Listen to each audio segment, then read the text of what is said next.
Shrimad home remedies में आपका स्वागत है। और हम आपको बताएंगे कि राहु और केतु हमें किस तरह परेशान करती हैं या किस तरह हमारा अच्छा करते हैं, मतलब ओवरऑल क्या असर डालते हैं। राहु केतु ग्रहों को छाया ग्रह के नाम से जाना जाता है। ज्योतिष की दुनिया में इन दोनों ही ग्रहों को पापी ग्रह बुलाया जाता है। इन दोनों ग्रहों का अपना कोई अस्तित्व नहीं होता है, इसलिए जिस ग्रह के साथ बैठते हैं उसी के अनुसार अपना प्रभाव देने लगते हैं। कुछ ही मौके ऐसे होते हैं जब कुंडली में इनका प्रभाव शुभ प्राप्त होता है। राहु और केतु अगर जातक की कुंडली में दशा महादशा में हो तो ये व्यक्ति को काफी परेशान करने का कार्य करते हैं। और यदि कुंडली में उनकी स्थिति ठीक हो तो जातक को अप्रत्याशित लाभ मिलता है, और यदि ठीक ना हो तो प्रतिकूल प्रभाव भी उतना ही तीव्र होता है। अभी राहु और जो केतु हैं ये शनिचर जो है, शनिदेव जो है शनि के अनुचर है। शरीर में इनका स्थान नियुक्त है। सिर जो है वो राहु है और जो केतु है वो धड़ है। यदि आपके गले से ऊपर सिर तक किसी भी प्रकार की गंदगी या खार जमा है तो राहु का प्रकोप आपके ऊपर मंडरा रहा है। और यदि फेफड़े, पेट और पैर में किसी प्रकार का विकार है तो आप केतु के शिकार हैं। अभी राहु और केतु के संबंध में पुराणों में कथा आती है कि दैत्यों और देवताओं के संयुक्त प्रयास से हुए सागर मंथन से निकले अमृत के वितरण के समय एक दैत्य अपना स्वरूप बदलकर देवताओं की पंक्ति में बैठ गया और उसने अमृत पान कर लिया।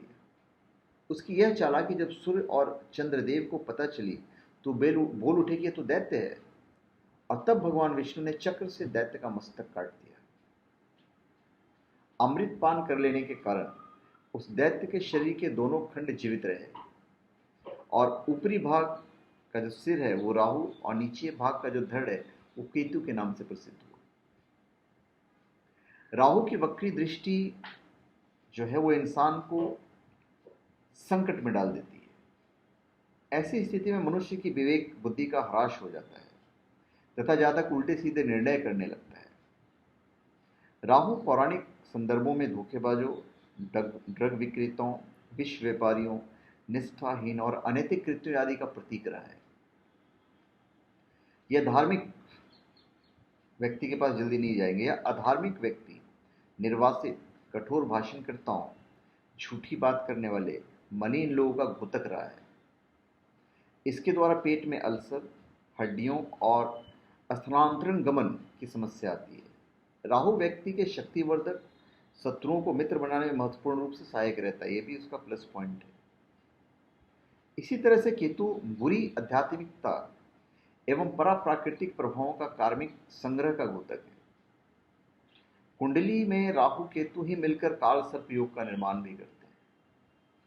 केतु स्वभाव से क्रूर ग्रह है और यह ग्रह तर्क, बुद्धि, ज्ञान, वैराग्य, कल्पना, अंतर्दृष्टि, मर्मज्ञता, विक्षोभ और अन्य मानसिक गुणों का कारक माना जाता है। अच्छी स्थिति में यह जहां जातक को इन्हीं क्षेत्रों में लाभ देता है तो बुरी अवस्था में ही हानि भी पहुंचाता है। राहु और केतु की अशुभ दशा से बचने के लिए प्रारंभ में ही उपाय शुरू करवा दिए जाएं तो बहुत अधिक हानि होने से बचा जाता है।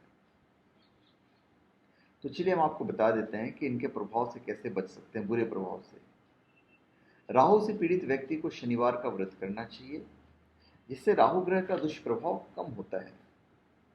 मीठी रोटी कौवे को दें और ब्राह्मणों तथा गरीबों को चावल खिलाएं। राहु की दशा होने पर कुष्ठ से पीड़ित व्यक्ति की सहायता करनी चाहिए। गरीब व्यक्ति की कन्या की शादी करानी चाहिए। राहु की दशा से आप पीड़ित हैं तो अपने सिरहाने जौ रखकर सोएं और सुबह उसका दान कर दें, तो इससे राहु की दशा शांत होगी। केतु से पीड़ित व्यक्ति को कंबल, लोहे के बने हथियार, तिल, भूरे रंग की वस्तु केतु की दशा में दान करने से केतु का दुष्प्रभाव कम होता है। गाय की बच्चियां, केतु से संबंधित रत्न का दान भी उत्तम होता है। अगर केतु की दशा का फल संतान को भुगतना पड़ रहा है तो मंदिर में कंबल का दान करना चाहिए। केतु की दशा को शांत करने के लिए व्रत भी काफी लाभप्रद होता है। शनिवार एवं मंगलवार के दिन व्रत रखने से केतु की दशा शांत होती है। कुत्ते को आहार दें और ब्राह्मणों को भात खिलाएं। इससे भी केतु की दशा शांत होती है।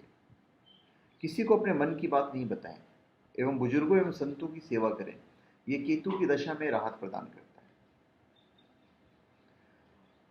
एम ह्रीम क्लीम चामुंडाय विच्छे ये मंत्र है।